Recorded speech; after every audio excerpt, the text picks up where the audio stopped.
దేవునికి మహిమ కలుగును గాక. దేవుడు ఇచ్చిన మహాకృపను బట్టి దేవుని కోట్లాది వందనాలు చెల్లిస్తూ ఈ ఆదివారం దినము మరి గుంకులాం ప్రజలతో మాట్లాడడానికి దేవుడు పావులు స్వరమ మన దేశంలో వినబడుతుంది అని ఓనేస్తామా అని దేవుడు మాట్లాడుతున్నారు. ప్రతి ఒక్క బిడ్డ కూడా ఇక్కడ రక్షించబడాలని దేవుడు మన మధ్యన మాట్లాడడానికి ఇష్టపడుతూ ఓర్పు అనేది కావాలి జీవితానికి. అప్పుడు దేవుడు జీవ కిరీటం ఇస్తాడట. ఓర్చుకోకుండా జీవితాన్ని అంకితం చేయకుండా, టైమే అంకితం చేయకుండా ఎలాగ జీవ కిరీటం వస్తుంది? ఎలా దేవుడి రాజ్యానికి వెళ్తారు? దేవుడు ప్రాణం పెట్టారు, లేచారు. మనకు అది కావాలంటే మనకు ఓర్చుకోవాలి. కాబట్టి మనుషుల పిల్లలు కనేయడానికి చాలా ఓర్చుకుంటారు, కానీ దేవుడి పిల్లలు కనడానికి మాత్రం ఓర్చుకోరు. అది ఎంత విచారకరమో దేవుడు దుఃఖపడుతున్నాడు. కాబట్టి పావుల స్వరం మన దేశంలో వినబడుతున్నప్పుడు చెవిగలవాడు సంగములతో ఆత్మ చెప్పుచున్న మాట చెవిగలవాడు వినుగాక అంటున్నాడు. దేవునికి మహిమ కలుగును గాక. ఆయన ప్రాణం పెట్టాడు, మనం టైం కూడా ఇవ్వలేకపోతున్నాం. ఒకసారి ఆలోచించండి దేవుని బిడ్డలారా. దేవునికి మహిమ కలుగును గాక. దేవుని ఆరాధించండి, దేవుని ఆత్మను పొందుకోండి, దేవుని మహిమపరచండి.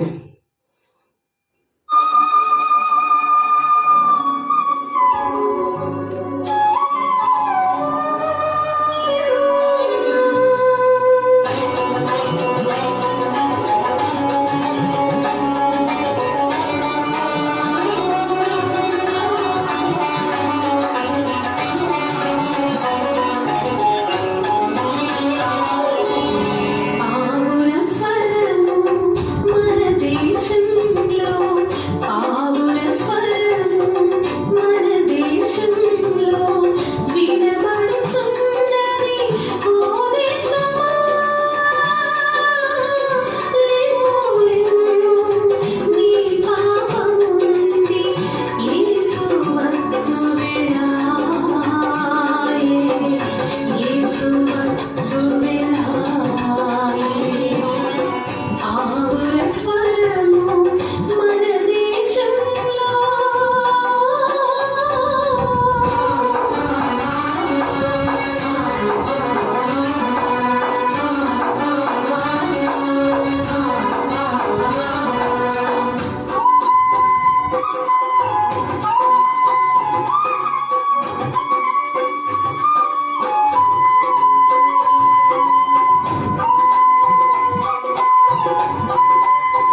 మహిమ కలుగును గాక. దేవుడు వచ్చిన వేళ అయింది. అంచె దినాల్లో ఉన్నాము. యెరూషలేము మందిరంలో ఉదయము ఒక బలి అర్పిస్తూ ఉంటారు, గొర్రెపిల్లని. మరి సాయంత్రం ఒక బలి అర్పిస్తూ ఉంటారు. ఆ టైం అయింది. ఇప్పుడు ఆ టైంలో ఇంట్లో ఉన్న సంఘంలో ఉన్న ప్రార్థన చేసినప్పుడు దేవుని సన్నిధిని అనుభవిస్తారనమాట. దేవునికి మహిమ కలుగును గాక. యేసయ్య ఆ టైంలో మరి శిలువ మీద ఉండి కూడా ప్రార్థన చేశాడు. ఆ టైంలో వీరేమి చేయించున్నారు, వీరెరుగును కనుక వీరిని క్షమించమని 9 గంటలకి, 3 గంటలకేమో దేవా నన్ను ఎందుకు చేయి విడిచావు అని చెప్పి. కాబట్టి మనము దేవుడు ఆ విధంగా శ్రమ పడినప్పుడు మనం ఎలాగ శ్రమ పడాలి అని చెప్తున్నారు ఈరోజు మనతోటి. వాళ్ళకి అంత వరకు అలాగ సహిస్తున్నప్పుడు అలాగా నీతి కిరీటము నేను దాచి ఉంచాను అంటున్నాడు. జీవ కిరీటము నీ కోసం నేను దాచి ఉంచాను అంటున్నాడు. ఎందుకంటే అనేక మంది ప్రజలకి ఈ మాటలు చెప్పడానికి దేవుడు మనల్ని పిలుచుకున్నాడు. దేవునికి మహిమ కలుగును గాక. దీనికి టైమింగ్ లేదు, 24 hours జాబ్ ఇది. దీనికి పెన్షన్ లేదు, జీతం లేదు. కాబట్టి ఆ జీవ కిరీటం మాత్రము ఉంది. ఇవన్నీ కూడా నశించిపోతాయి. ఈ పెన్షన్లు, జీతాలు ఇవన్నీ కూడా ఏం సంపాదించుకున్నా అవన్నీ నశించిపోతుంది. కానీ మరి ప్రకటన 2వ అధ్యాయము 10వ వచనంలో ఇదిగో మీరు శోధింపబడినట్లు అపవాది మీలో కొందరిని చెరలో వేయింపబోచున్నాడు. శోధన సాతానుగాడు నిన్ను శోధిస్తా, నిన్నేమో బాధ పెడతా, ఎప్పుడు వస్తావు, రాకపోతే ఏంటి, నాకు ఏం చేస్తావు అనుకోని ఉంటాడు. వాడికి చెయ్యాలి, దేవుని విషయంలో పని చేయకూడదు. వాడి ఉద్దేశం అది. వాడి కాళ్ళు చేతులు లేవు, వాడు ఏమి చేసుకోలేడు. దేవుడి పిల్లలు వచ్చి చెయ్యాలి వాడికి. కాబట్టి కొందరిని చెరలో వేయిపోతున్నాడంట. ఆ చెర కావాలా, జీవ కిరీటం కావాలా? దేవునికి మహిమ కలుగుగా చెప్పాలి. ఏది కావాలి? 10 దినములో శ్రమ కలుగుతుందట. 10 దినంలో ఆ శ్రమ కలుగుతుందట. మరణము వరకు నమ్మకంగా ఉండు, నేను నీకు జీవ కిరీటం ఇస్తానంటాడు. ఆయన మరణం వరకు, మనం చనిపోయే వరకు కూడా దేవుడు మనకి ఏ పిలుపు మీద, ఏ దర్శనం మీద, ఏ పని అప్పచెప్పాడో, నిన్ను దేవుడు ఏ విధంగా దీవించాడో ఆ దీవెన విషయంలో నువ్వు బాధ్యత వహించాలి. అటువంటి దీవెనలు నువ్వు ఒక్కదాగా పొందేసుకోవడం కాదు, అందరూ పొందుకోవాలి అనే నీకు అటువంటి ధ్యాస ఎప్పుడైతే ఉండదో, అటువంటి అలాగే నువ్వు నమ్మకంగా దేవునితో ఉంటే నీకు జీవ కిరీటం ఇస్తాడట. దేవునికి మహిమ కలుగును గాక. ఆమేన్. ఆ జీవ కిరీటం కాగా ఉండకుండా వాడు ఏంటంటే శరీరానుసారమైన నియమం పెట్టేస్తాడు. ఆత్మానుసారమైన నియమం తీసేసి శరీరానుసారమైన నియమం పెట్టేసి నేను శోధించేస్తూ ఉంటాడు జీవితాంతం. కానీ దేవుడు చెప్తున్నాడు, సంగములతో ఆత్మ చెప్పుచున్న మాట చెవగలవాడు వినుగాక. ఇవి ఆత్మ సంబంధమైన దేవుని ఆత్మ ఆనాడు ప్రాణం పెట్టి ఆ 3 రోజులు కూడా ఆయన చెరలో ఉన్న బంధించిన వాళ్ళని మరి అనేక మందిని దేవుడు విడిపించాడు. బంధకాల్లో అస్సలు రెస్ట్ లేకుండా ఆయన 3 రోజులు కూడా పని చేస్తూనే ఉన్నాడు. శిలువ మీద సువార్త ప్రకటించాడు. శిలువ మీద ప్రకటించిన తర్వాత మళ్ళీ పాతాళంలోకి వెళ్ళి ఆ ప్లేస్కి వెళ్ళి మరి ధనవంతుడు లాజరు కథలో ఉంటది కదా, అందులో అది నిజంగా జరిగినదే. మరి కాబట్టి మా పరలోకానికి మరి ఆ పరదేశికి మరి అక్కడ పాతాళానికి మధ్యన అక్కడ చెర, ఆ చెరలోని ఉన్న వాళ్ళని అందరినీ, భక్తులందరినీ కూడా విడిపించాడు.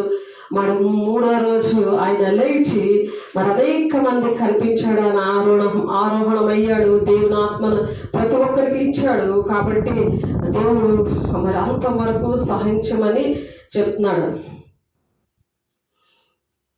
మరి ఇక్కడ యెషయా గ్రంథంలో ఒక మాట ఉంటుంది చూడండి. ఈ అంచె దినాల్లో మరి యెషయా గారు రాస్తున్నారు ఆ మాట.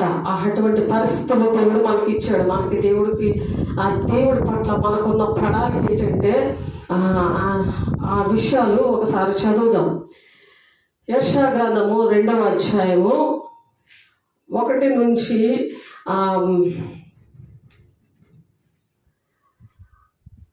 5 వచనాలు చదువుకుందాము.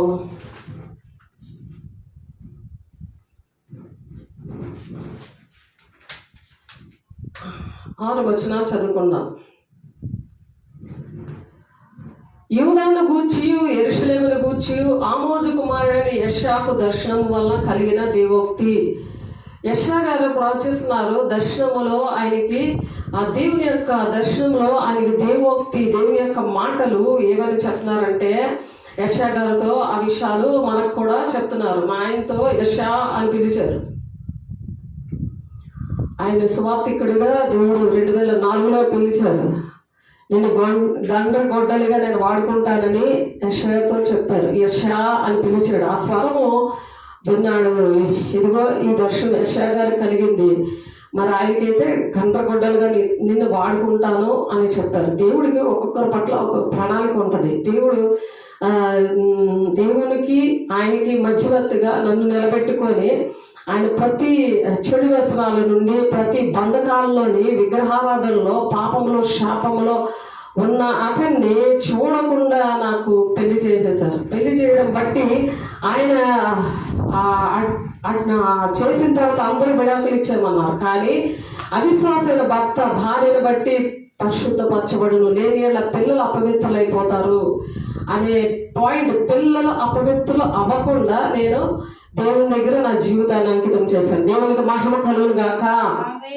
అందుకే దేవుడు అభిషేకం ఇచ్చాడు. ఎంత పరిచర్య చేయడానికి, మరి 26 సంవత్సరాలు పరిచర్య చేయడానికి, 8 ఏళ్ళలో పరిచర్య చేయడానికి, మరి 2 సంఘాలు ఇచ్చి దేవుడు నడిపిస్తడానికి, దేవునికి మహిమ కలుగును గాక. దేవుని యొక్క ప్రణాళిక అలాగ కష్టపడడానికి దేవుడు మరి అభిషేకం ఇవ్వకపోతే, ఆయన బలం, ఆ పునరుత్థాన శక్తిని నాకు ఇవ్వకపోతే నేను చేయలేను కదా. ఇక్కడ యెషయా గారికి చెప్తున్నారు దర్శనంలోని, ఏమంటున్నారంటే, అంచె దినాల్లో పర్వతములపైన యెహోవా మందిర పర్వతము. అంచె దినాల్లో, ఇప్పుడు మనం అంచె దినాల్లో ఉన్నాం కదా. పర్వతముల పైన యెహోవా మందిర పర్వతము, పర్వత శిఖరమును స్థిరపరచబడి, మందిరం ఎక్కడ ఉంటుందంట? పర్వత శిఖరం మీద ఉంటుందంట. ఆ శిఖరం మీద శిఖరమును స్థిరపరచబడి, కొండల కంటే ఎత్తుగా ఎత్తబడును, ప్రవాహము వచ్చినట్లు సమస్త అన్ని జనులు దానిలోనికి వచ్చేదారు. దేవునికి మహిమ కలుగును గాక. నేను దేవునితో ఈ ప్రార్థన ఎప్పుడు చేస్తా ఉంటాను. అన్ని జీవుల మధ్యన ప్రభావాలను వాడుకుంటున్నాము. పాపంలో, శాపంలో పడిపోయిన ప్రజల మధ్యన ఏనాడైతే నా భర్త అటువంటి పరిస్థితిలో పడిపోయిన మనిషిని దేవుడు మరి తెలియకుండా, మరి నాకు తెలియకుండానే, మరి నేను చూడకుండానే మరి పెళ్లి చేసుకోవడం జరిగింది. ఎవరు కూడా చూడలేదు. మామూలుగా వచ్చారు, కట్నం వద్దు, సార్ వద్దు, ఏమి వద్దనంటే అలా పెళ్ళి అయిపోయింది. మరి సినిమాల్లో ఎలాగైతే పెళ్లి జరుగుతుందో, చాలా ధనవంతులు కాబట్టి అటువంటి ధనంతో దేవుడు చేయించారు. మరి అలా చేయడం జరిగింది. మరి ఎందుకు జరిగిందో నాకైతే తెలియదు, కానీ దేవుని యొక్క ప్రణాళిక నెరవేర్చడానికి దేవుడు ఉద్దేశించాడు నా జీవితం పట్ల. మరి అంచె దినాల్లో అందరి మీద ఆత్మను కుమ్మరిస్తానన్న దేవుడు నా మీద కుమ్మరించాడు, నా ఆత్మ పిల్లల మీద కుమ్మరించాడు, నా కుటుంబం మీద కుమ్మరించాడు. దేవుడు ఆ ఆత్మను నిలబెట్టుకొని ఎవరి మటుకు వాళ్ళు ఏంటంటే శ్రమలు కలిగినప్పుడు ఓర్చుకోవాలి అని చెప్తున్నాడు. శ్రమలు కలిగినప్పుడు నువ్వు ఓర్చుకోవాలి. 10 దినములు నీకు శ్రమ కలుగుతాయి. ఆ శ్రమలను ఓపికతో పరిగెత్తు, పందెములను ఓపికతో పరిగెత్తు, సోలిపోక ఎన్నడూ ఈ లోక ఆశ్రమంలోనే ఉండకుండా, లోకం వైపు చూడకుండా నువ్వు పరిగెత్తు, నీకు జీవ కిరీటం ఇస్తాడు. దేవునికి మహిమ కలుగును గాక. ప్రకటన 2:10 ఆ వాగ్దానం ఇచ్చాడు దేవుడు. నాకు తెలియకుండా నా బెడ్రూమ్ లో ఉంటుంది అది. కొన్ని వాగ్దానాలు అన్ని కూడా బెడ్రూమ్ లో చుట్టూ ఉంటాయి. రోజు వాగ్దానం పట్టుకుని ప్రార్థన చేయడం. ఆ దేవుడు ఇచ్చిన వాగ్దానాలు మనం ఏంటంటే ప్రార్థన చేయాలి, పని చేయాలి, అప్పుడు జీవ కిరీటం వస్తుంది అనమాట. దేవునికి మహిమ కలుగును గాక. ఈ అంచె దినాల్లో ఈ అన్ని జనులు అందరూ కూడా పరిగెట్టుకుని వస్తారట. ఆ కాలంలో సియోను నుండి ధర్మశాస్త్రం, యెరూషలేము నుండి యెహోవా వాక్కు బయలుదేరుతుందట. సియోను నుండి యెహోవా వాక్కు బయలుదేరుతుందంట.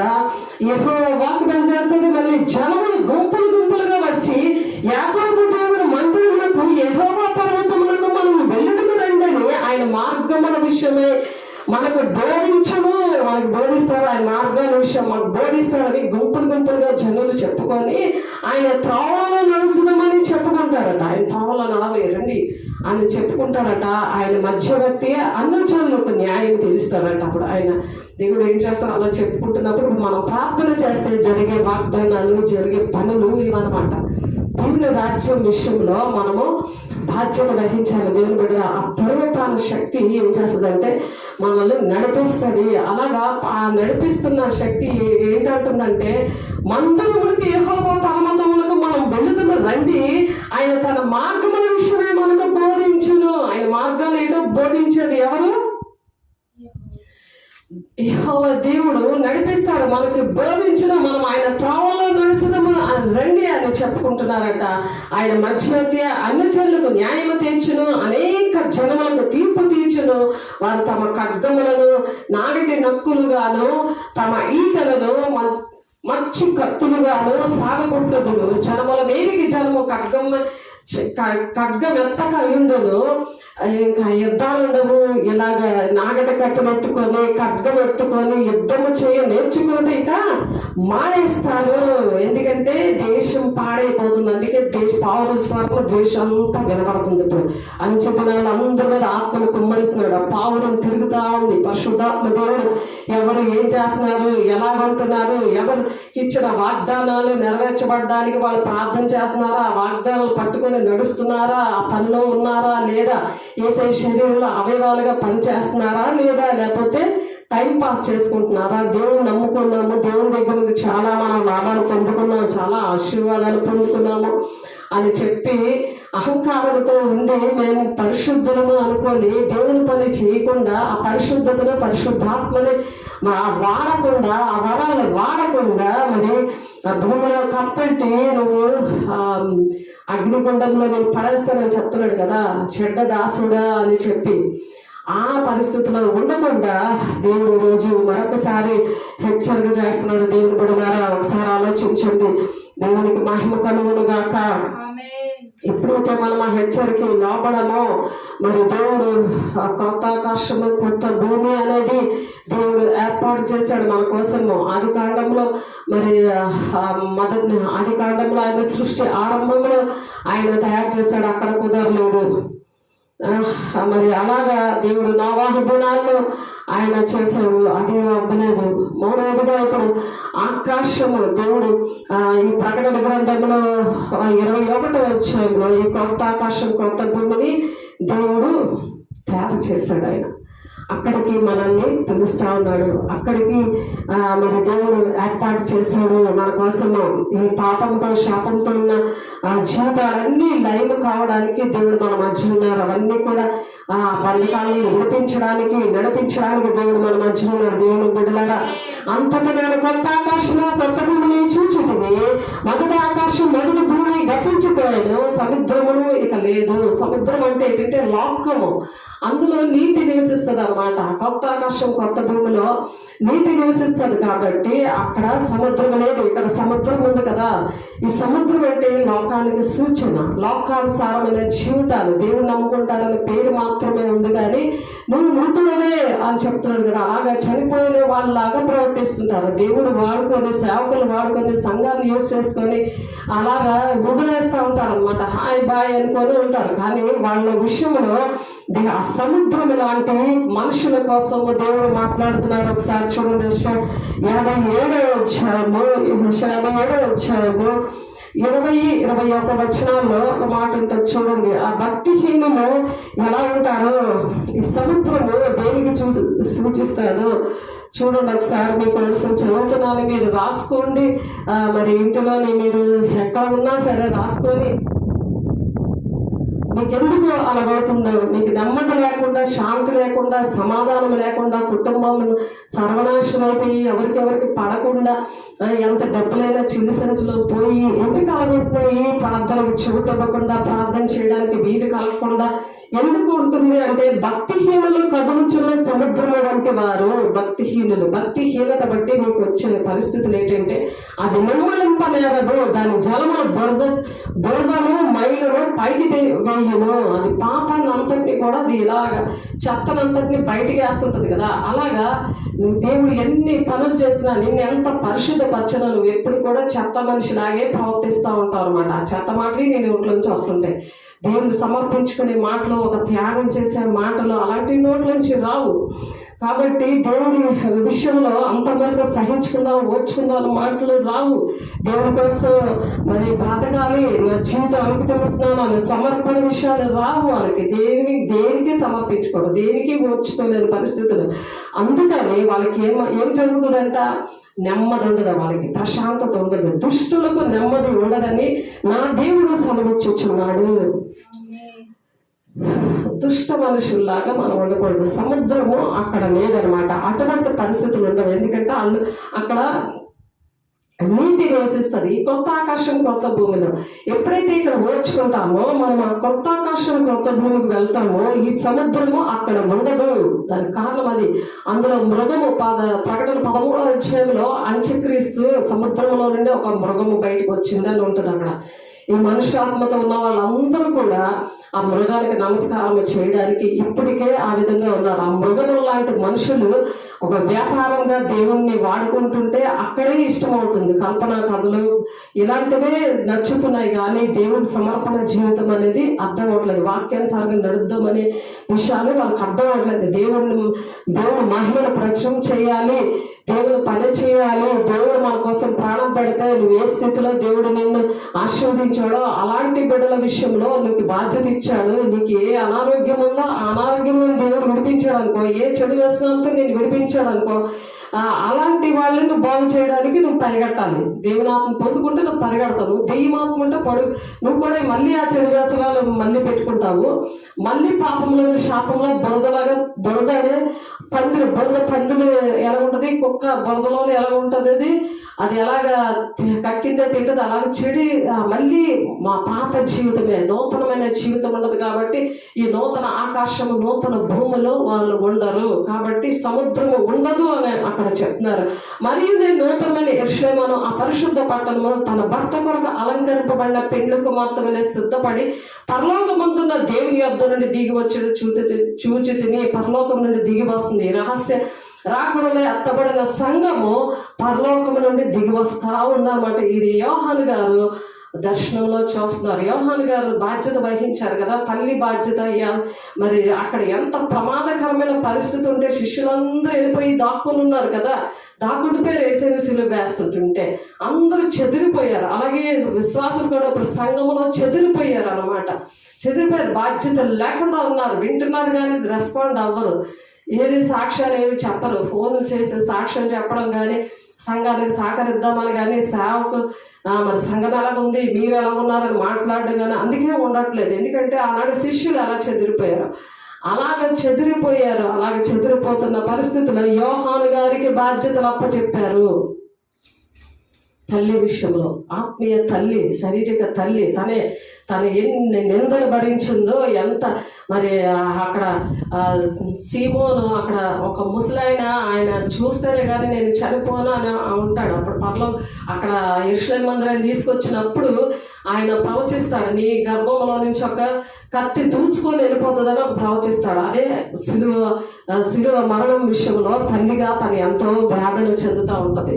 కాబట్టి అలాగా తన ఆత్మీయ తల్లిని తన ఆత్మీయ కుమారుడికి అప్పచెప్పడానికి బాధ్యత ఇచ్చిన ఆ యోహాను గారికి ఈ దర్శనం కలిగింది పద్మాసన దీపంలో. అప్పుడు ఇదిగో దేవుని నివాసం మనుషులతో కూడా ఉన్నది. దేవుడికి ఆదాము హవ్వలు పాపము చేసిన దగ్గర నుంచి కూడా, దాని ముందు నుంచి కూడా, ఆయన గెత్సెమనే తోట మరి ఏదేను వనము స్టార్ట్ చేసిన దగ్గర నుంచి కూడా ఆయన వేదన అంతా ఏంటంటే, గెత్సెమనే తోట వరకు కూడా ఆయన వేదన ఎంత ఏంటంటే, మనుషులతో ఉండాలి, నేను దేవుని పిల్లలు, నా పిల్లలతో నేను ఉండాలి అని వేదన. సేవకులకు కూడా దేవుని పిల్లలతో ఉండాలని ఒక ఆశ ఉంటుంది.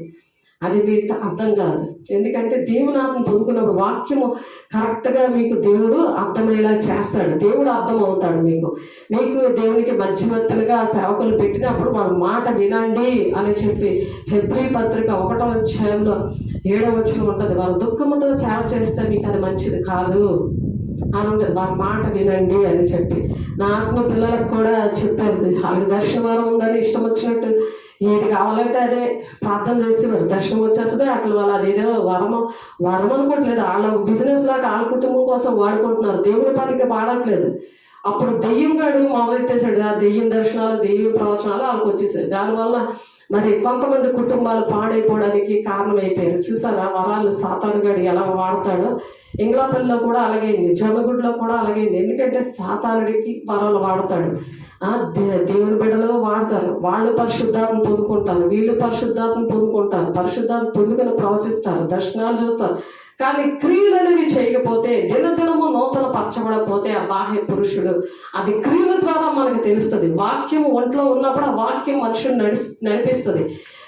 నీ పాదములకు దీపము అది అని చెప్తారు కదా, వాక్యము నీ పాదాలకు దీపమై ఉంది అన్నప్పుడు నువ్వు ఆ దీపంలో నడుస్తున్నావు అనుకో, అప్పుడు నువ్వు ఆ నరక చూస్తాడు దేవుడు. నరక చూసే దేవుడు నువ్వే నరకలో ఉన్నావు, ఎలా ప్రవర్తిస్తున్నావు, నిన్ను స్కాన్ చేస్తాడు. నీ హృదయంలో ఎలా ఉంది, ఎలా నటిస్తున్నావు, ఇవన్నీ కూడా దేవుడు స్కాన్ చేస్తాడు. కాబట్టి మనం చాలా జాగ్రత్తగా ఉండాలి. కాబట్టి ఆయన వారి కన్నుల ప్రతి బాష్ప బిందువును తుడిచివేయను. వాళ్ళు దుఃఖపడుతుంటే అలా మా కన్నుల ప్రతి బాష్ప బిందువులు దేవుడు తుడుస్తాడట, మనతో ఉంటాడట. మరణం ఇక ఉండదు, దుఃఖమైనని, ఏడ్పైనను, వేదనైనని ఇంకా ఉండదు అని చెప్తున్నాడు మనతో.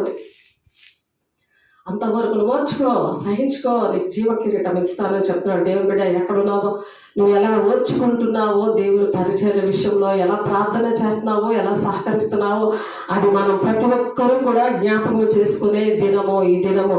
కాబట్టి దేవునికి మహిమ కలుగునుగాక.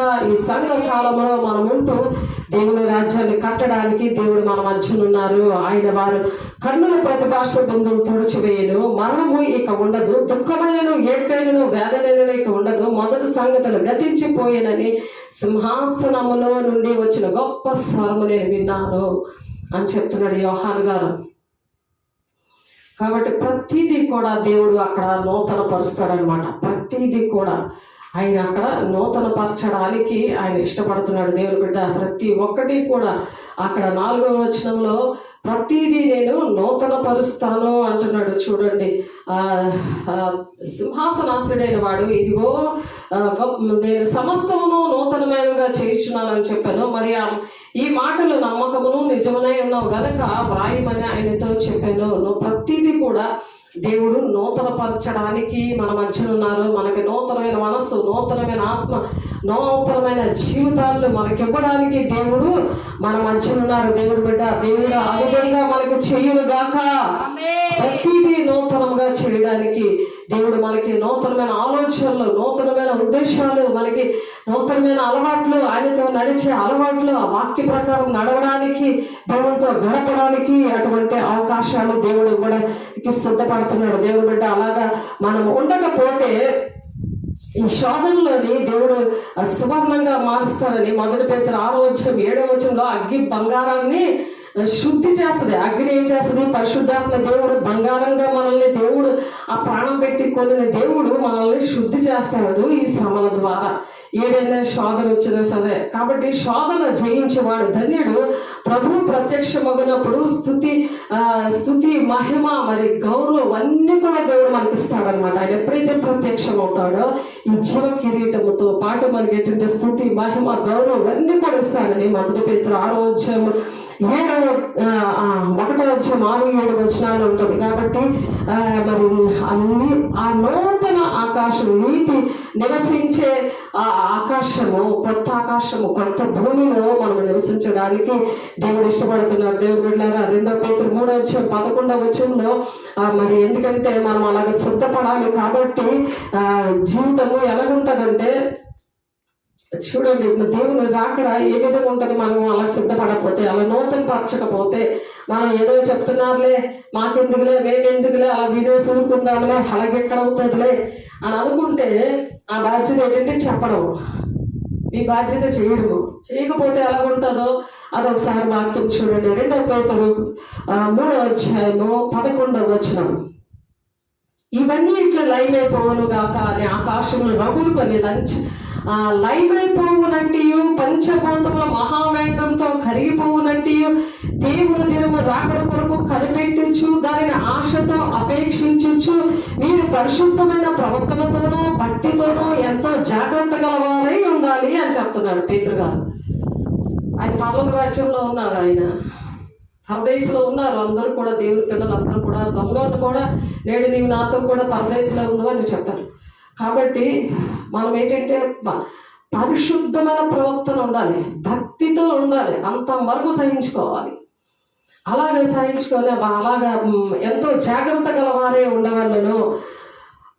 అయినను మనం ఆయన వాగ్దానాలు బట్టి కొత్త ఆకాశం కొరకు కొత్త భూమి కొరకు కనిపెట్టించున్నాము.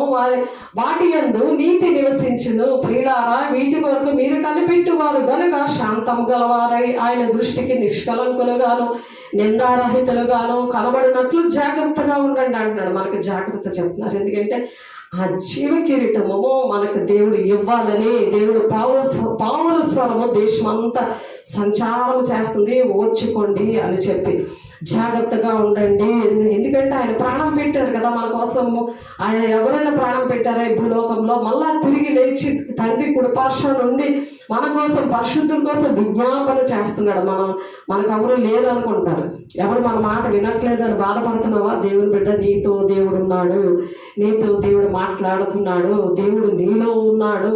కాబట్టి ఆయన మాటలు విను, నువ్వు పరిశుద్ధంగా ఉండు. కాబట్టి మరియు మనం ప్రభు యొక్క దీర్ఘశాంతము రక్షణార్థమైనదని ఎంచుకుని అలాగే మన ప్రియ సహోదరుడైన పౌలు కూడా తనకు అనుగ్రహించబడిన జ్ఞానము చొప్పున మీకు ఇవన్నీ కూడా రాస్తున్నాడు. కాబట్టి వీటిని గురించి తన పత్రికలన్నింటిలో కూడా బోధించుతున్నాడు. కాబట్టి కొన్ని సంగతులు గ్రహించుటకు కష్టమైనవి, వీటిని విద్యావిహీనులు అస్తమైన వారు తక్కిన లేఖనాలను అపార్థం చేసుకుంటారు, తమ స్వకీయ నాశనాన్ని వారే తెచ్చుకుంటారు. వెనరు, రాసుకోరు, అవి చూడరు, వాక్యం చెప్తున్నా చూడరు, చదవమన్నా చదవరు. వాళ్ళకి ఏంటంటే దుష్టుడు అలాగ చదవనివ్వకుండా స్థిరము లేని జీవితము అంటే ఇసుక మీద కట్టిన ఇల్లు ఎలాగైతే పడిపోతుందో అలా పడిపోయిన జీవితాలు అనమాట. క్రీస్తున్న బండ మీద కొట్టిన వాళ్ళు ఓర్చుకుంటారు, ప్రతి విషయంలో ఏ కష్టమైనా సరే ఓర్చుకుంటారు. దేవుని పట్టుకొని వదలరు, సేవకులు పట్టుకొని వదలకుండా వాళ్ళతో నమ్మకంగా పరిచర్యలో వాళ్ళు సహకారులుగా ఉండి జీవ గ్రంథంలో వారి పేర్లు ఉంటాయన్నమాట.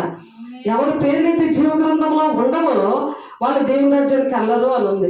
మరి జీవగ్రంథులకు పేర్లు ఉండాలంటే దేవుని రాజ్యం కట్టడానికి మీరు సహకరించాలి కదా. కాబట్టి ప్రియులారా, మీరు ఈ సంగతులు ముందుగా తెలుసుకుని ఉన్నారు కనుక మీరు నీతి విరోధుల తప్పుడు బోధల వల్ల తొలగింపబడి, తప్పు బోధల నుంచి మీరు బయటకు వచ్చేయాలి. ఫస్ట్ తొలగింపబడి మీకు కలిగిన స్థిర మనసును విడిచి పడిపోకుండా కాచుకోండి. స్థిరమైన మనసు, క్రీస్తుల బండ మీద మిమ్మల్ని ఏ బోధలో మీరు నిలబడ్డారో, ఏ పరిశుద్ధుల బోధలో మీరు ఉన్నారో అందులో మీరు పోరాడాలని మనం యోధా పత్రిక 1:3 మనకు తెలుసు కదా అది.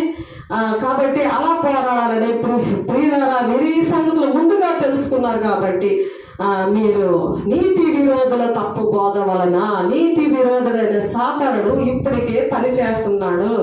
వాడి తలంపుల వలన మనుషులు జీవ కిరీటం పొందుకోలేరు. 666 ముద్ర వాళ్ళే ఫస్ట్ లైన్లో ఉండి వేయించేసుకుంటారు.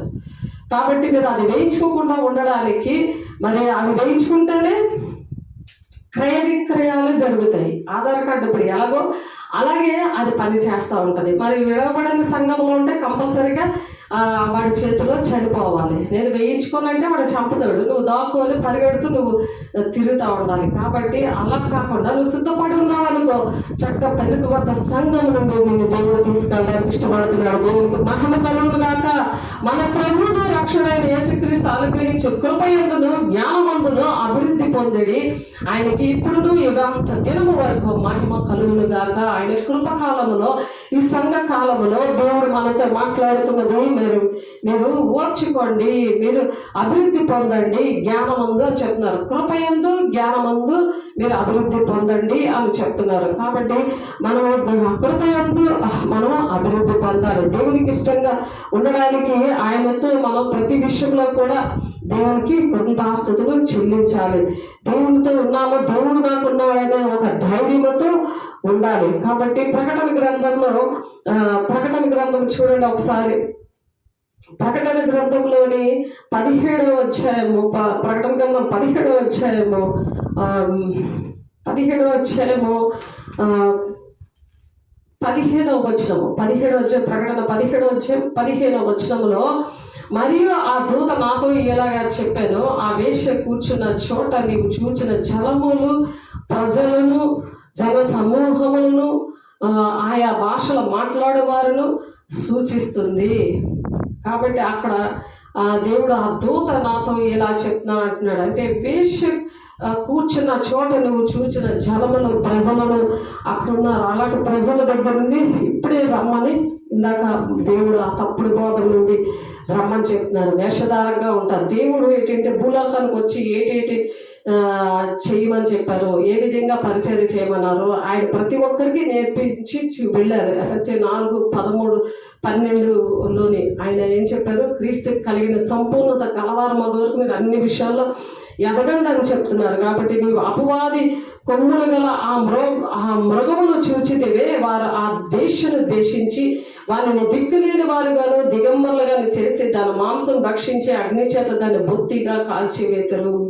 కాబట్టి అటువంటి పరిస్థితులు ముందు విడవబడిన వారి విషయంలో ఇవన్నీ జరగడానికి ఉన్నాయి. కాబట్టి దేవుడి మాటలు నెరవేరు వరకు వారు ఏకాభిప్రాయం గలవారే తమ రాజ్యమును ఆ మృగమునకు అప్పగించడం వల్ల తన సంకల్పము కొనసాగించినట్లు దేవుడు వారికి బుద్ధి పుట్టించాడు. మరియు నీవు చూచిన ఆ స్త్రీ భూరాజుల నేరు ఆ మహాపట్టణమే బబులోను పట్టణము గురించి దేవుడు చెప్తున్నారు. ఎందుకంటే దేవుడి మాటకి విధేయత లేని వారి కోసము, భక్తిహీనుల కోసము ఆ 17వ అధ్యాయం 18వ అధ్యాయము వారి కోసమే ఉంటది. కాబట్టి మనము భక్తిహీనులాగా ఉన్నామా, దేవుడి మాటలు వింటున్నామా? అది సముద్రానికి భక్తిహీనతకి అలాగా ఉన్న ప్రజల విషయంలోనే పంచ బ్యాండ్రములతో మిక్కటమైన బ్యాండ్రములతో అటువంటి భూమి ఆకాశం అంతా కూడా ఇప్పుడున్నదంతా కూడా లైవ్ అయిపోతుంది, పంచవేంద్రములతో లైవ్ అయిపోతుంది అని చెప్పి 2 పేతురు 3:11 చెప్తున్నారు దేవుని బిడ్డ. అలాగే హెస్కేల్ గ్రంథం 32వ అధ్యాయము 18-12 వచనాల్లో కూడా హెస్కేల్ గారితో దేవుడు ప్రవచనం చెప్తున్నారు. చూడండి, హెస్కేల్ గ్రంథంలోని దేవుడు 18వ అధ్యాయం నుంచి ఒకసారి చూడండి. హెస్కేల్తో కూడా ఇవే విషయాలు చెప్తున్నారు. ఎందుకు ప్రవక్తలతో అనేకమైన ప్రవక్తలు భక్తులు దేవుడు మాట విని ఎలాగా దేవుని రాజ్యానికి రావడానికి శ్రమ పడ్డారో అని చెప్పి మన పౌరస్వరము ఏ విధంగా వాళ్ళకి వినబడిందో, వాళ్ళు ఎలాగ సరి చేసుకొని మరి దేవుని మాటలు విన్నారో ఇక్కడ మనం కూడా అలాగ వినాలని దేవుడు ఆశపడుతున్నాడు. దేవుని బిడ్డలారా, ఇప్పుడు హెస్కేల్ గారు కూడా అలాగే మాట్లాడుతున్నారు. 32వ అధ్యాయము 18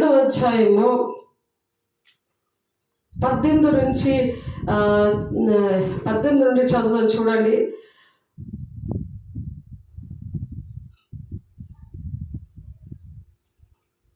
నుంచి చదువుదాము. నరపుత్రుడా, అల్లరి చేయ ఐగుప్తీయుల సమూహము గురించి అంగలార్చము. ప్రసిద్ధి నొందిన జనముల కుమార్తెలు భూమి క్రిందన భూమి క్రిందికి దిగిపోయినట్లు భూమి క్రిందికి పాతాళమునకు పోయిన వారి యొద్దకును వారిని పడవేయము. సౌందర్యమందు నీవు ఎవరిని మించిన వాడవు, దిగి సున్నతి నొందిన వారి యొద్ద పడియుండుము. ఖడ్గము చేత హతమైన వారి మధ్య వారు కూలుదురు, అది కత్తి పాలగును, దాని జనులను లాగి పడవేయును. వారు దిగిపోయిరే సున్నతి నందని వీరు ఖడ్గము చేత హతమై అక్కడ పడి ఉండిరే అని అందురు. పాతాళములోనున్న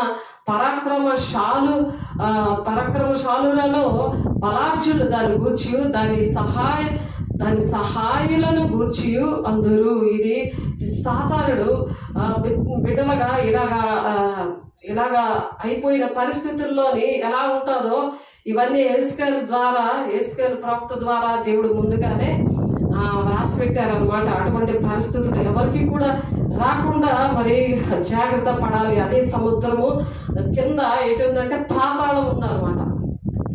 అంటే లోకములో ఉన్న వారి విషయంలో పాతాళానికి వెళ్ళే దారి ఉన్నది. లోకాలలో ఉన్నవాళ్ళు భూ సంబంధమైన మనసు శరీరానుసారంగా ఉన్న వాళ్ళ విషయంలో పాతాళము వాళ్ళని ఏలుబడి చేస్తూ ఉంటుంది. పాతాళము తీసుకెళ్ళడానికి అది ముందుగానే ప్రణాళిక అనేది ఏర్పరచబడి ఉన్నది సాతానుకి. దేవునికి ఏమో పరలోక రాజ్యానికి తీసుకెళ్లాలని ప్రణాళిక, సాతానుకి ఏమొచ్చి ఆ సముద్రం అనే లోకంలో ఉండి అనేక మంది పాతాళానికి తీసుకెళ్లాలని అది నోరు తెరిచి ఆశతో అలాగా ప్రతి క్షణము ఉంటా ఉంది. కాబట్టి అటువంటి వారిని రక్షించడానికి యూదా పత్రికలో వాళ్ళని చీపెట్టికి లాగాలి, వాళ్ళు రక్షించాలి అని అక్కడ యూదా గారు రాస్తున్నారు. కాబట్టి మనము దేవుడు బిడ్డలుగా అటువంటివన్నీ కూడా దేవుడు ఎందుకు నేర్పిస్తున్నారంటే ఒక భారము, వేదన, దుఃఖము ఉండి మనము సముద్రము అక్కడ ఉండదు, ఆ కృతాకాశం క్రొత్త భూములు సముద్రము ఇక ఉండదు అని చెప్తున్నారు కదా. మరి ఆ లోకము ఉండలేని ప్లేస్కి మనం దేవునితో యుగాలు ఉండడానికి ఇప్పుడు నుంచే అటువంటి నశించే వారి పరిస్థితిలో మనం బాధ్యత వహించాలి. దేవుడికి మహిమ కలుగునుగాక.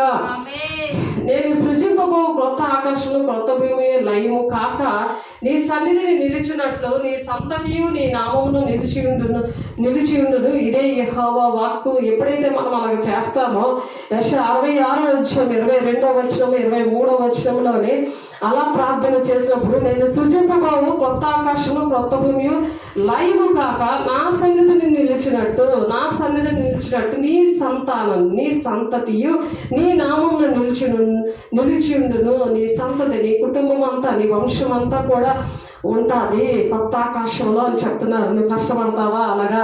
అలాగే దేవుడు పిల్లల విషయంలో బాధ్యత వహిస్తావా? నువ్వు అటువంటి పరిస్థితుల్లో నుంచి వచ్చావు కదా, అటువంటి పాపము నుండి శాపము నుండి వచ్చావు కదా, అవన్నీ నీకు దేవుడు రుచి చూపించారు కదా. అట్లా బంధకాల నుండి నువ్వు బయటకు వచ్చినప్పుడు ఇతరులు అన్నటువంటి బంధకాల్లో ఉన్నప్పుడు నీకు బాధ కలగట్లేదా?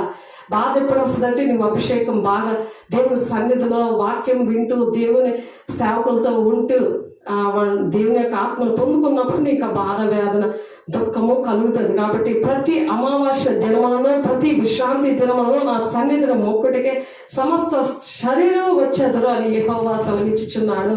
విశ్రాంతి దినాన్ని వాళ్ళు మాత్రమే వస్తారు. ఎవరైతే అలా ప్రార్థన చేస్తారో మిగిలిన వాళ్ళు రావడానికి దేవుడు ఎంట్రన్స్ ఇవ్వడు. అది హెబ్రీయులు రాసిన పత్రిక 3వ అధ్యాయంలోని 4వ అధ్యాయంలో ఉంటుంది. ఆయనకి విశ్రాంతి దినంలో ఎలా లేదనేసి. కాబట్టి ఇక్కడ ప్రతి అమావాస్య దినంలో ప్రతి విశ్రాంతి దినమునను నా సన్నిధిని మొక్కుటకే సమస్త శరీరం వచ్చేదరు అని యెహోవా సెలవిచ్చుచున్నాడు. ఆ విధంగా దేవుడు ఇచ్చిన ఆ భాగ్యాన్ని బట్టి దేవునికి స్తుతులు చెల్లిద్దాం, దేవునికి మహిమ పెడదాం, దేవునికి మహిమ కలుగుగాక.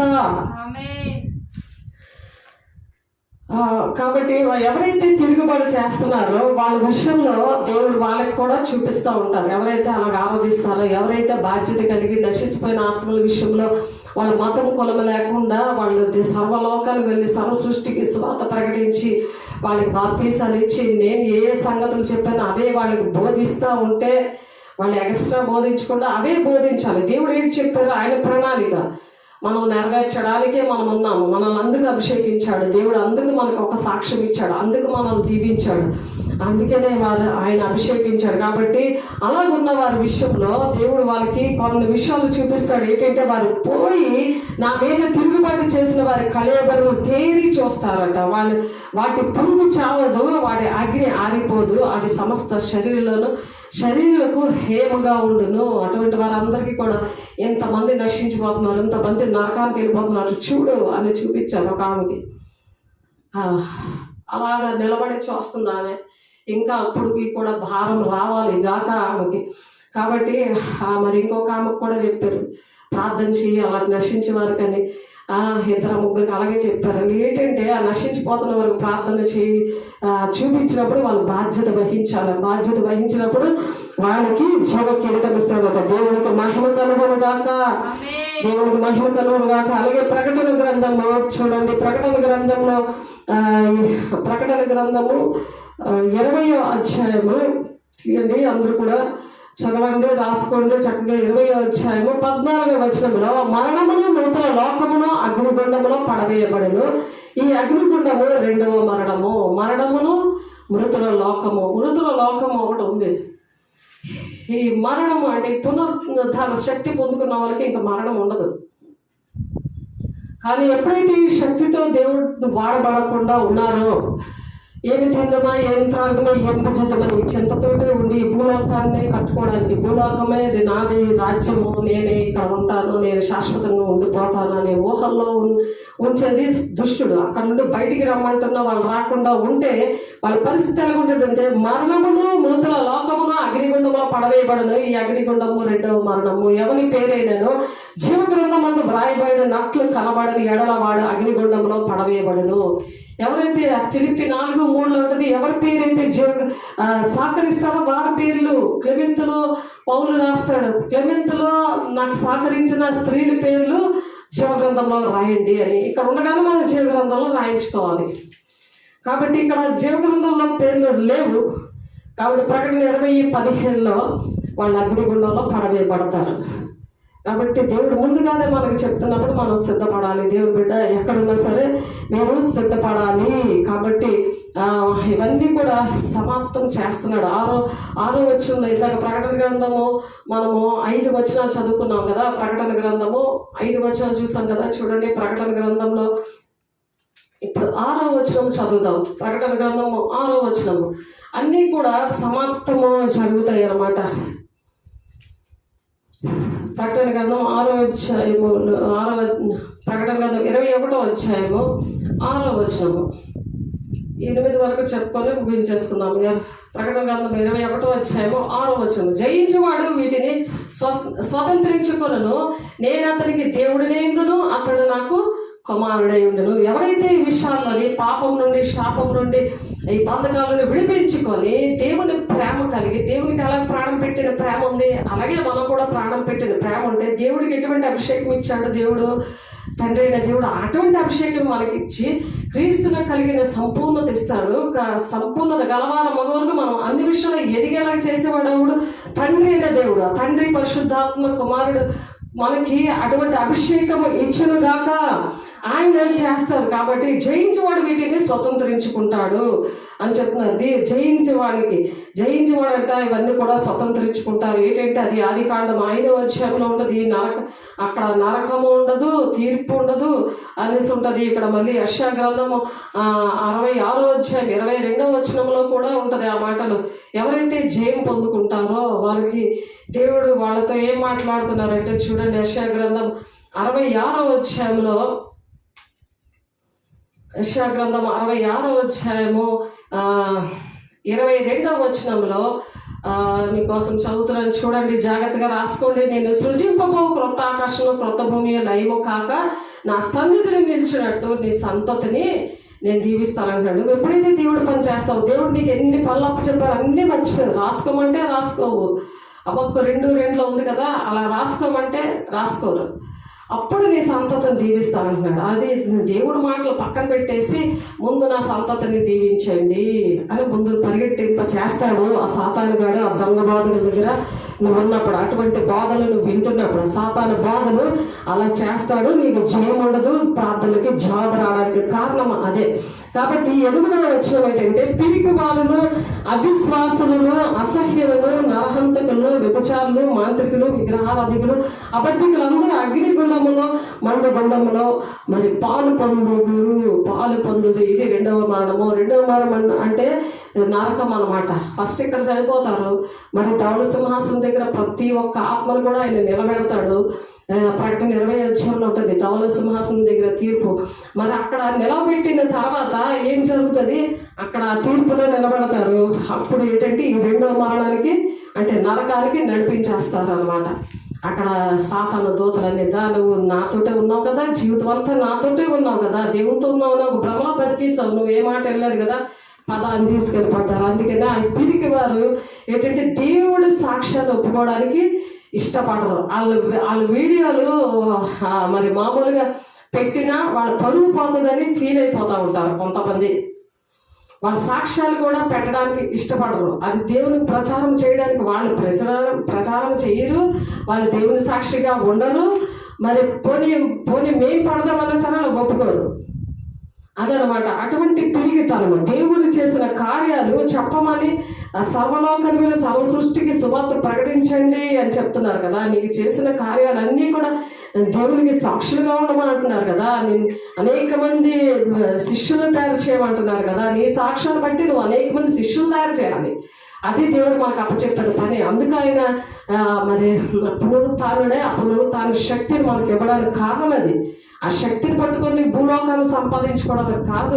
సేవకుల విషయంలో మరి వాళ్ళు బాధ పెట్టి వాళ్ళ దగ్గర నుండి నాకు అభిషేకం కావాలి, నాకు ఈ ఆశీర్వాదాలని కావాలని వాళ్ళని పిండి పిప్పి చేసేసి ఆఖరికి నీకు అవన్నీ ఇచ్చిన తర్వాత నువ్వు హాయ్ బాయ్ అని ఏసైకి దేవుడికి చెప్పేస్తే దేవుడు అగ్నిగుండంలో వేస్తాడట. నువ్వు పిరికి దానిలాగా పిరికోళ్ళలాగా నువ్వు ఎక్కడ దాక్కున్నా సరే ఆదాము అవ్వలు ఎలా చెట్టు చాటును దాక్కున్నారు, నువ్వెక్కడ దాక్కున్నావు అని దేవుడు ఇక్కడ అడుగుతున్నాడు. దేవుడు బిడ్డలారా, అవిశ్వాసంగా ఉన్నావు. అవిశ్వాసం. దేవుడు నాతో ఉన్నాడు, నాలో ఉన్నాడు, నా దేవుడు నా జీవితంలో నేను కార్యాలు చేశాడు, నేను కృతజ్ఞతగా విశ్వాసంతో నేను బ్రతకాలి, దేవుడు నా ద్వారా నాలో ఉన్న దేవుడు చేయిస్తాడని నువ్వు నీతిమంతులు సింహంలా ధైర్యంగా ఉంటారని నీకు దేవుడు ఇచ్చిన ప్రణాళిక, నీకు దేవుడు ఏ విషయంలో పిలుచుకున్నాడో, ఏ విషయంలో నేను నిలబెట్టుకున్నాడో, నీ జీవితంలో నీ కుటుంబంలో ఏ విషయాలు కార్యాలు చేశాడో నువ్వు ఆయనకి స్థుతులు చెప్పేసి నోరు మూసుకొని పడుకుని పోవడం కాదు. బోర్లా తిరిగి దానిలాగా పడుకుని పోవడం కాదు. నాకు దెయ్యాలు పడతాయని ఒక సైతం నీకు చెప్తే దానికి ఏకీపించడం కాదు. అది దేవుని మాట వినలేదు, దానికి దెయ్యాలు పట్టాయి. అభిషేకం లేకుండా నేను పంపించేదాన్ని, నేను లేకుండా చూసా అవి నాతో కాంటాక్ట్ లేకుండా, ప్రార్థన చేసుకోకుండా, అభిషేకం తీసుకోకుండా, ఏమి అడగకుండా, దేవుడిని అడగకుండా, నన్ను అడగకుండా వెళ్తే దెయ్యాలు పట్టాయి. మరి నువ్వు అడిగి వెళ్ళొచ్చు కదా. అవి చూసి అలాంటి సాక్ష్యాలు వినడానికి నీ చెవులు పనికి వస్తాయి. కానీ దేవుని సాక్ష్యాలు, దేవుని వాక్యం వినడానికి చదువు వచ్చినా సరే అవి చూడకపోవడం అది ఎంత తప్పు. అస్థిరులు వాళ్ళు స్వకీయ నాశనాన్ని, విద్యావిహీనులు, అందుకే స్వకీయ నాశనాన్ని తెచ్చుకుంటారని మనము చాలాసార్లు చెప్పుకున్నాం. ఆ విషయాలన్నీ మీకు తెలిసినవే. అంతగా కడపటి 7 తెగుళ్ళలో నిండిన 7 పాత్రలు పట్టుకుని ఉన్న 7 దేవదూతలు అక్కడ వచ్చి ఇటు రమ్ము, పెండ్లి కుమార్తెను అనగా గొర్రెపిల్ల యొక్క భార్యని నీకు చూపిస్తానని చెప్తున్నాడు. ఇక్కడ 9వ వచనంలో ఈ దేవుడు ఆ పెళ్లి కుమార్తె భార్యని కుమారుడు ఎవరు యోహాను గారికి చూపిస్తాను రా అని చెప్పి పిలుస్తున్నాడు. దేవదూతల్లో వచ్చిన ఇటు రమ్ము అని చెప్తున్నాడు అనమాట. 7 దేవదూతలలో ఒకడు వచ్చి ఇటు రమ్ము, పెళ్లి కుమార్తెను అనగా గొర్రెపిల్ల యొక్క భార్యని చూపిస్తాను. గొర్రెపిల్ల యొక్క భార్య ఎవరు? సంఘము. ఆ సంఘములో ఉన్న బిడ్డల్ని దేవుడు చూపిస్తా ఉన్నాడు. ఆ దూతలు తొంగి చూస్తాయని వాక్యం చెప్తుంది. మనం ఎంత చక్కటి పని చేస్తున్నామో అవి తొంగి చూడడానికి ఆశపడుతూ ఉంటాయి దేవదూతలు. కాబట్టి ఆ విధంగా దేవుడు మనల్ని దీవించిన గాక, దేవునికి మహిమ కలుగును గాక. న్యాయాధిపతులు 6వ అధ్యాయంలో ఈ హర్మగెద్దోన్ యుద్ధము జరుగుతుంది. ఆ హర్మగెద్దోన్ యుద్ధము దేవునికి దేవుని ప్రజలు కలిసి సాతానుడు యుద్ధము చేస్తారు. వాళ్ళు 2వ రాజులు 20వ వచనంలో కూడా ఉంటుంది. క్రీస్తు విరోధి క్రీస్తు సైన్యంకి మధ్యన యుద్ధం జరుగుతుంది. 7 ఏళ్ల శ్రమకాలానికి మరి అది జరిగిన తర్వాత 1000 ఏళ్ల పరిపాలన జరుగుతుంది. ఆ పరిపాలన మధ్య జరుగుతున్నప్పుడు మరి ఆ 1000 ఏళ్ల పరిపాలన జరుగుతున్నప్పుడు మరి రోమపత్రికలో మరి ముందుగానే ప్రవచించారు. 11వ వచనం 27వ వచనంలో నేను వారి పాపములను పరిహరించినప్పుడు నా వలన వారికి కలుగు నిబంధన ఇదే. మరి ఆ నిబంధన ఏంటంటే వ్రాయబడినట్లు ఇశ్రాయేలు జనులు అందరూ కూడా అక్కడ రక్షించబడతారు. ఎప్పుడు రక్షించబడతారంటే అంత్యక్రీస్తు చాలా శ్రమలు పెడతాడు. అది ప్రకటన 6వ అధ్యాయంలో 2వ వచనంలో వాడు కూడా తెల్ల గుర్రం మీద వచ్చి శ్రమలు పెడతాడు, చాలా శ్రమలు పెడతాడు. 2వ దశలోనిక పత్రికలో కూడా మనం చదువుకున్నాము. వాడన్నీ కూడా మోసం చేసి 7 ఏళ్ల శ్రమల విషయంలో వాడు నిబంధన చేసి నేను శాంతిని కలిగిస్తానని దేశాన్ని అంతటినీ కూడా వాడు పాడు చేయడానికి, ప్రపంచాన్ని అంతటినీ కూడా పాడు చేయడానికి వస్తాడు ఈ భూలోకానికి. కాబట్టి వాళ్ళందరూ ఇప్పుడు యూదులు, ఇశ్రాయేల్ ప్రజలు నమ్మేశారు. మరి వాడిని నమ్మేసి 3.5 సంవత్సరాలు కూడా వాడు నమ్మేసి వాడి ఆలయం కట్టించేస్తున్నాడు అనేసి వాడి అన్ని ధర్మశాస్త్రం ఎలా ఉందో అలాగే నడిపించేస్తున్నాడని చాలా భ్రమలో ఉంటారు. కానీ నేనే దేవుడని మరి 3.5 సంవత్సరంలో అయిపోయిన తర్వాత వాడు కూర్చుంటాడు ఆలయంలో, యెరూషలేము ఆలయంలో. అప్పుడు వాళ్ళకి తెలుస్తుంది, అప్పుడు వాళ్ళని రక్షించడానికి దేవుడు వస్తాడు యుద్ధం చేయడానికి. అదే హర్మగెద్దోన్ యుద్ధం. దేవుని ప్రజలతో ఆయన వచ్చి హర్మగెద్దోన్ యుద్ధం జరిగాక సంఘం ఎత్తబడిన తర్వాత 7 ఏళ్ళ శ్రమలు దినాల తర్వాత క్రీస్తు తన రాజ్యాన్ని స్థాపించడానికి భూలోకంకి వచ్చి దేవుని సర్వశక్తిమంతుడిగా సృష్టికర్తగా ఆయన రుజువుపరుచుకుంటాడు అనమాట. ఆ విధంగా క్రైస్తవులందరూ కూడా హింసించిన వారిని ఇప్పుడు క్రైస్తవులందరినీ హింసిస్తున్నారు కదా, అటువంటి వారందరి విషయంలో ప్రతీకారం చేయడానికి వస్తున్నారు. ఎవరైతే దేవుని బిడ్డలు హింసిస్తున్నారో ఆత్మీకంగా, శారీరకంగా, ఆర్థికంగా, అటువంటి వారి మీద పగ తీర్చుకోవడానికి దేవుడు వస్తున్నాడు. దేవుని బిడ్డ క్రైస్తవులు హింసించిన వారందరినీ కూడా ఈ హర్మగెద్దోన్ యుద్ధానికి దేవుడు వస్తున్నాడు. అలాగా ప్రజలతో యుద్ధం చేయడానికి మరి ద్వితీయోపదేశకాండం 33:26 మేఘవాహనుడై వస్తున్నాడు అని ఉంటుంది అక్కడ. కాబట్టి జకర్యా గ్రంథంలో ఈ ప్రవచనం ఉంటుంది. అది చూడండి 14:3-5 ఒకసారి చూడండి. జకర్యా గ్రంథము 14 జకర్యా గ్రంథం తీయండి ఒకసారి. జకర్యా గ్రంథంలో జకర్యా గారితో దేవుడు మాట్లాడుతున్నారు. అవన్నీ కూడా మనకి ప్రవక్తలు, భక్తి పరులు అందరూ కూడా ఏ విధంగా పావుర స్వరాన్ని విన్నారో మనము కూడా ఈ దినాల్లో మరి దేశమంతటా కూడా పావురము అనే పరిశుద్ధాత్మ దేవుడు సంచారం చేస్తుండగా మనము ఆ విషయాలన్నీ కూడా మనము తెలుసుకోవాలి. ప్రతి విషయాలు కూడా మనం తెలుసుకొని దాని ప్రకారం నడవాలి అని ఒక బాధ్యత కలిగి దేవుని దగ్గర తీర్మానం చేసుకొని దేవునికి ఇష్టంగా అలాగ బ్రతికి మనం సహించుకుంటూ మనం ఏం చేయాలి, జీవ కిరీటాన్ని పొందుకోవడానికి దేవుడు ఆశపడుతున్నాడు. మనం ఓర్చుకోవాలి. ప్రతి విషయాలు వాక్యం తెలిసినప్పుడు మనం ఓర్చుకుంటాం, లేకపోతే చిన్నదానికే చాలా నీరసపడిపోతూ ఉంటారు. ఎందుకు వచ్చిన జీవితము అనుకుంటారు. కానీ శ్రమలు అనేవి వస్తాయి. దేవుని పిల్లలకి శ్రమల గుండానే దేవుని రాజ్యానికి వెళ్ళాలని కూడా దేవుని వాక్యం చెప్తుంది. కాబట్టి మనము జకర్యా గ్రంథంలో 14 తీయండి ఒకసారి. జకర్యా గ్రంథంని 14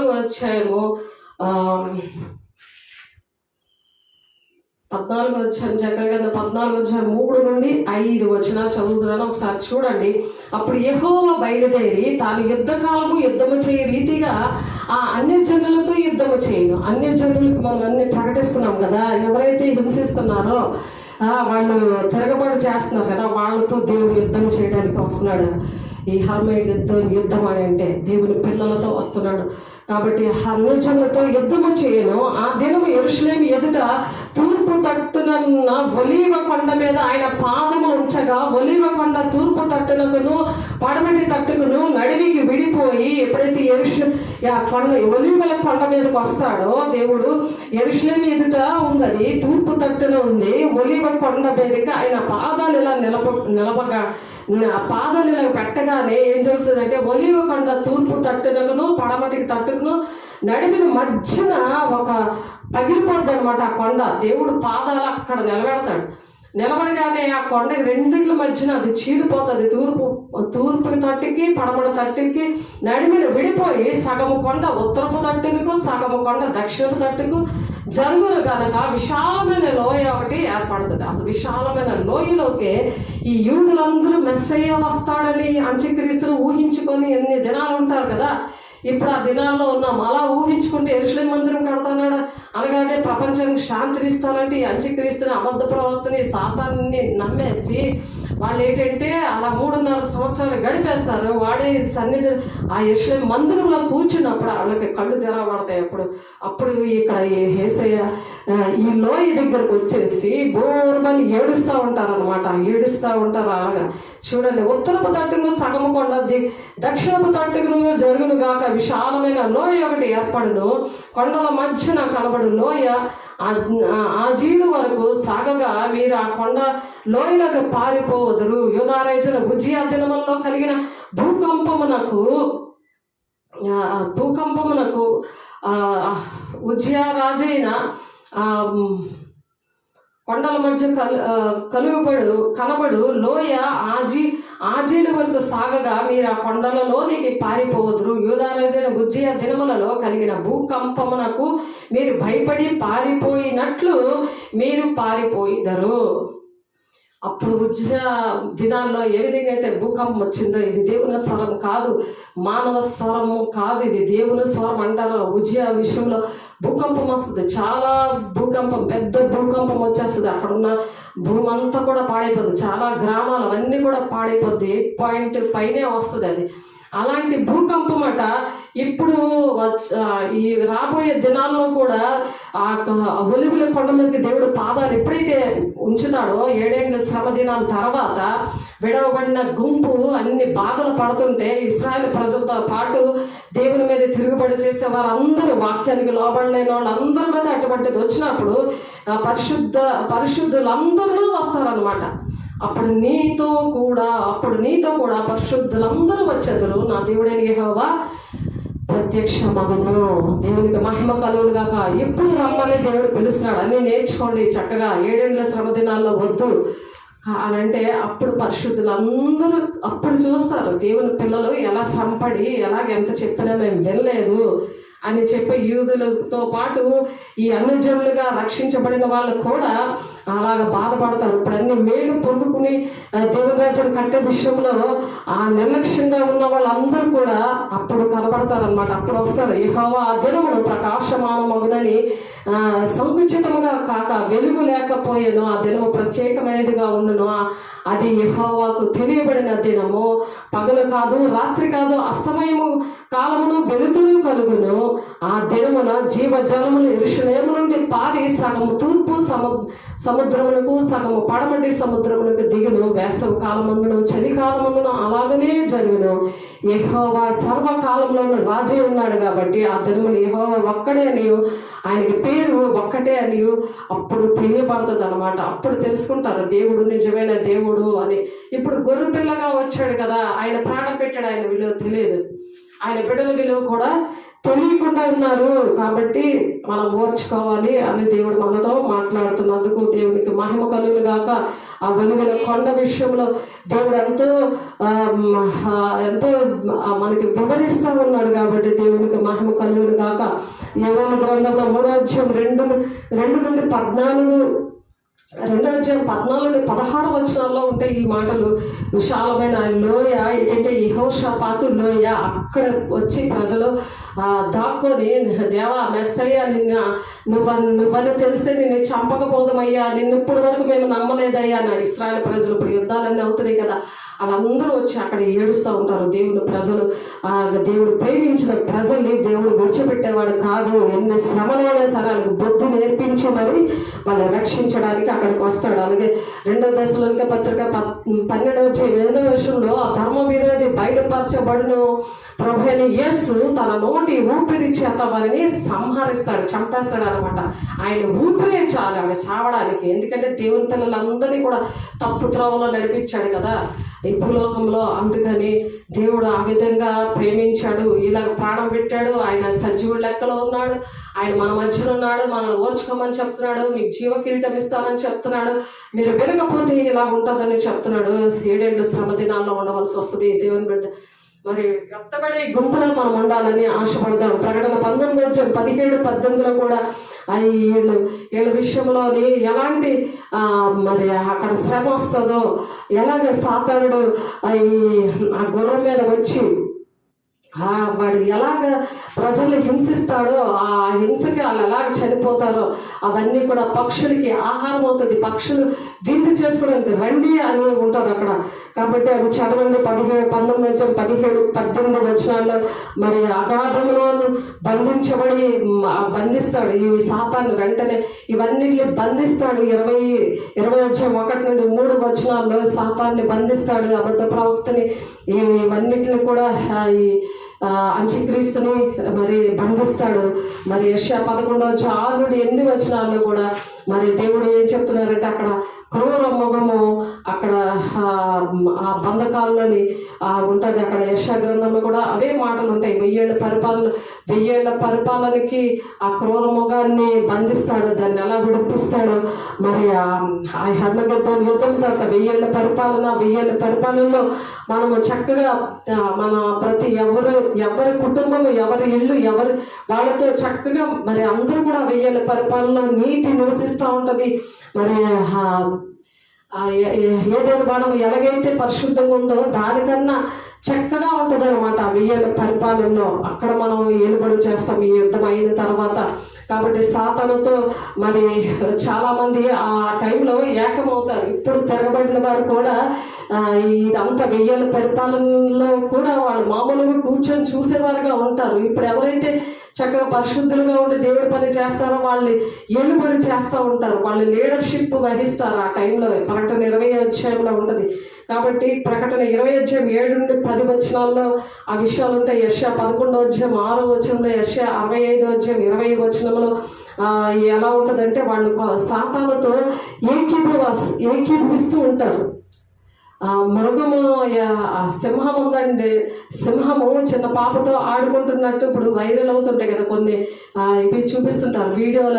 అవి నిజంగానే జరుగుతాయి. అవి కుక్క సింహంతో ఆడుకోవడము ఇలాంటివన్నీ కూడా అక్కడ వాక్యంలో ఉంది. చూడండి, మీరు ఇప్పుడు చెప్పిన వాక్యాల్లోనే 65:20 ఉంటుంది ఆ మాట. కాబట్టి అక్కడ రోగాలు ఉండవు, ఆహారం సమృద్ధిగా ఉంటుంది. ఇన్ని అవకాశాలు ఉన్నా కూడా అప్పటికి కూడా ఇప్పుడు తిరగబాటు చేస్తున్న వాళ్ళే అప్పుడు కూడా తిరగబాటులోనే దేవుని విషయంలో ఉంటారు. కాబట్టి 17:9 అందుకే ఉంటుంది, హృదయము ఘోరమైన వ్యాధి గలది, దాన్ని బాగు చేసేవాడు ఎవరు అని చెప్తున్నారు. శరీరానుసారమైన మనసు అందుకే ధర్మశాస్త్రం లోబడనేరదు. అందుకనే ఈ కృపకాలంలో, ఈ సంఘకాలంలో దేవుని బిడ్డ ప్రతి ఒక్కరూ లోబడాలి ధర్మశాస్త్రానికి, దేవుని ప్రజలకి లోబడాలి. దేవుడు ఆ విధంగా మిమ్మల్ని దీవించును గాక. దాని తర్వాత మాగోగుల యుద్ధం జరుగుతుంది. మరి హెస్కేలు 38:39 ఉంటుంది. ఈ మాగోగుల కోసం మరి ప్రకటన 20 ఉంటుంది. ఆకాశం నుండి అగ్ని దహించేస్తుంది. ఈ సాతానికి ఎవరైతే సహకరిస్తారో ఆ మాగోగుల యుద్ధంలో సాతాను మరి దేవుని అగ్ని పరలోకం నుండి వచ్చి వారిని దహించి వేస్తుంది అనమాట. కాబట్టి లూకాసువార్త 3:7 వాళ్ళు నరకానికి ఎలా వెళ్తారు అనే విషయాలు అక్కడ ఉంటాయి. ఇవి తెలిసిన విషయాలే. సర్ప సంతానమా, రాబో ఉగ్రతకు తప్పించుకుంటే నీకు బుద్ధి చెప్పువాడు ఎవడు అనేసి చెప్పి యోహాను గారు చెప్తా ఉంటారు. అక్కడ మత్తయి 25:41 కూడా ఎడం వైపు ఉన్నవారిని చూసి మీరు సాతాను సంబంధులారు, మీరు నరకానికి వెళ్ళిపోతారంటుంది. కుడి పక్కన ఉన్న వాళ్ళని తండ్రి రాజ్యానికి రావడానికి దేవుడు సహాయం చేస్తున్నాడు. కాబట్టి ముందుగానే దేవుడు విషయాలన్నీ చెప్పాడు. కాబట్టి మరి మార్కు 9:44 కూడా అగ్ని అనేది ఉంటుంది దేవునికి విధేయత చూపించకపోతే. అలాగే హెస్కేల్ 28:14 కూడా మరి లూసిఫర్ ఏ విధంగా అభిషేకము పొందుకొని ఏ విధంగా అది లోకానుసారంగా జీవించి దేవుడి కన్నా మహిమను ఎక్కువ కోరుకొని పేర్లు, ఖ్యాతిని, మరి గొప్పతనాలన్నీ కోరుకొని అది ఏ విధంగా ఉందో దాని గుణాలతో ఉన్న ప్రజలందరూ కూడా దాంతో పాటు మరి అది ఇప్పుడు ఎలా ఉందంటే పరలోక రాజ్యానికి భూమికి తిరుగుతూ ఉంది. యోబు 1:2 చూస్తే అది దేవుని దగ్గర పర్మిషన్ తీసుకొని మరి కుటుంబాల్లోకి చొరబడతా ఉంది. యోబు కుటుంబంలోకి అలాగే వస్తుంది. కాబట్టి మీరు సాతాను ఎవరో దేవుడు ఎవరో ఎప్పుడు తెలుస్తుందంటే వాక్యం తెలిసినప్పుడే తెలుస్తుంది. కాబట్టి ప్రకటన 12:12 కూడా అపవాది తనకు కొంచెమే సమయం ఉందని చెప్పి అది ఏం చేస్తుందంటే త్వరగా ఎవరు దొరుకుతారా నాకు అనేసి వాళ్ళను దూరడానికి ఇష్టపడుతుంది. నీ ఆలోచనలు, తలంపులు, ఉద్దేశాలు అన్నీ కూడా కరెక్ట్గా ఉన్నప్పుడు వాడు దుష్టుడు ముట్టకుండా తాను అలాగే భద్రం చేసుకున్నప్పుడు వాడు మనల్ని ముట్టడు అన్నమాట. కాబట్టి ప్రకటన 20 కూడా మరి క్రయ విక్రయాలు, అగాధము, క్రీస్తుతో పరిపాలన, మరి హతసాక్షులు వీళ్ళందరూ కూడా ఉన్నారు. ప్రకటన 20 దేవుని దగ్గరికి రావడానికి కొంతమంది హతసాక్షులు అయిపోతూ ఉంటారు. కాబట్టి ప్రకటన గ్రంథం అంతా కూడా దేవుడు ముందుగానే రాశారు ఏంటంటే శ్రమలకు ప్రారంభము. అంటే ఇది శ్రమలకు ప్రారంభం ఎప్పుడు? ఇప్పుడు అంచె దినాల్లో ప్రకటన 6వ అధ్యాయం చూస్తే అక్కడ అన్ని కూడా శ్రమలకు ప్రారంభం. 7 శ్రమ దినాలకు అవన్నీ కూడా ప్రారంభం. మరి ప్రకటన 13వ అధ్యాయం చూస్తే ఈ అంత్యక్రీస్తు ఎలా వస్తాడో అది ఉంటుంది. ముందుగానే దేవుడు యోహాను గారితోనే పద్మాసు దీపంలో ఆ యోహాను గారు మరి దేవుని రొమ్మున ఆనుకున్న ఉన్న ఆయన మరి దేవుని విషయంలో ఆయన సిలువ దగ్గర కూడా ఆ బాధ్యతగా ఆయన ఉన్న నమ్మకస్తుడైన ఆ శిష్యుడికి దేవుడు ఇవన్నీ కూడా బయలుపరిచాడు. 20వ అధ్యాయంలో ధవళ సింహాసనం గురించి ఇవన్నీ ప్రకటన గ్రంథంలో తన దర్శనం ద్వారా చూశాడు, మరి రాశాడు.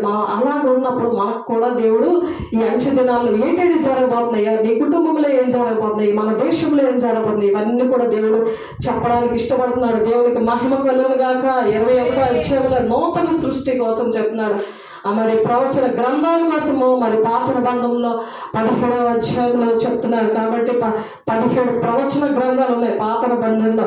ఈ కొత్త నిబంధనలో ఈ 5 అధ్యాయంలో అన్ని కూడా దేవుడు రాసి పెట్టి ఉంచారు. కాబట్టి మనం తెలుసుకోవాలి, నడవాలి, అలాగా దేవునితో మరి సహవాసం చేయాలి.